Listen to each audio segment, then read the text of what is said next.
유물이 가지는 어떤 그 유일무이한 그 값어치에 대해서 어릴 때부터 궁금함들이 있었어요. 근데 이제 그거를 돌이켜 생각했을 때 유물을 만들었던 제작자 입장에서 보면 그 유물로서 만든 건 아니고 그 당시에 그냥 동시대성으로 만들었던 건데 그게 좀 유물이 되어 있는 거죠.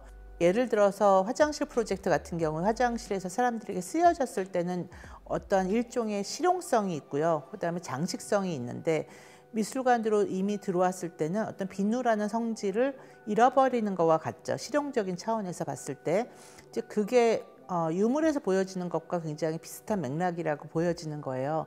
그 유물로서만 존재하는 그리고 시간이 정지되는 그러한 유물을 현대미술에서 제 작업이 유물이 되게 만들고 있다라고 생각하는 거예요. 그래서 제 작업에서의 어떻게 보면 가장 중요한 포인트는 되어지게 하고 있다는 거죠.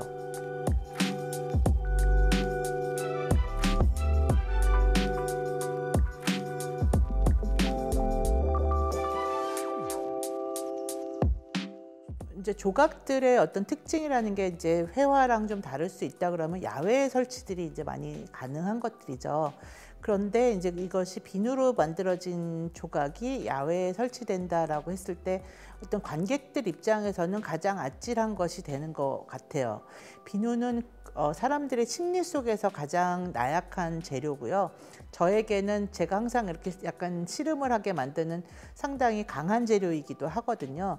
그런 특징을 가지고 있고 또 한 가지는 예를 들어서 비누로 된 조각상이 야외에서 2, 3년 있어졌을 때 그 표면에서 벌어지는 어떤 풍화의 자국들은 다른 어떤 물질들이 최소한 2000년은 걸려야지만이 변할 수 있는 그런 것들을 보여주고 있기 때문에 조각 자체가 퍼포밍을 하는 거죠.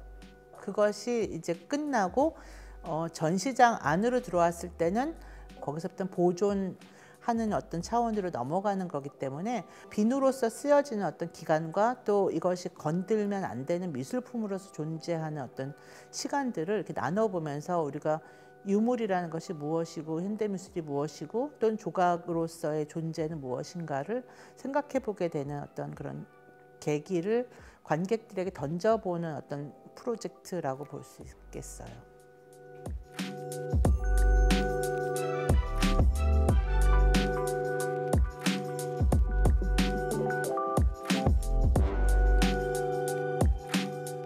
고스트 시리즈가 처음에 나온 그 근원 자체가 제가 이제 도자기처럼 만든 작업들을 만들게 되면서 초기에는 그 안에를 파내지 않았어요. 그리고 또 이게 입구가 큰 도자기들 같은 경우에는 그 안에가 가득 차 있으면 도자기처럼 보이지 않아서 안에를 파내기 시작하면서 그것이 투명 비누가 부어지고 그것을 파냈을 때 유리처럼 된다는 걸 알게 되는 거예요. 그래서 이제 거기서 고스트 시리즈가 나오게 되는 거라서 어떻게 보면 그거를 파내서 굉장히 얇은 표면을 만들 수 있다는 거를 발견한 이후에 고스트 시리즈가 가능하다는 걸 알게 된 거죠. 라지 페인팅 같은 경우도 우리가 굉장히 많은 양의 비누를 여러 가지 색깔과 어떠한 그 투명도가 다른 것들을 각각의 버켓에다 녹인 상태에서 동시에 부어서 이게 이루어지는 거예요. 그러다 보니까 당연히 반 이상은 컨트롤이 불가능하고 나중에는 토치로 불로 지져서 마무리를 하게 돼요. 그러나 이제 우리가 관객들이 그냥 전시장에서 보는 작품 자체는 보편적인 추상 회화처럼 보여지지만 저희가 이걸 만드는 과정은 굉장히 액티브한 거거든요, 사실은. 그래서 어떤 그런 간극이 있어서 저에게는 또 다른 차원에서 굉장히 흥미로운 부분이 있는 거예요.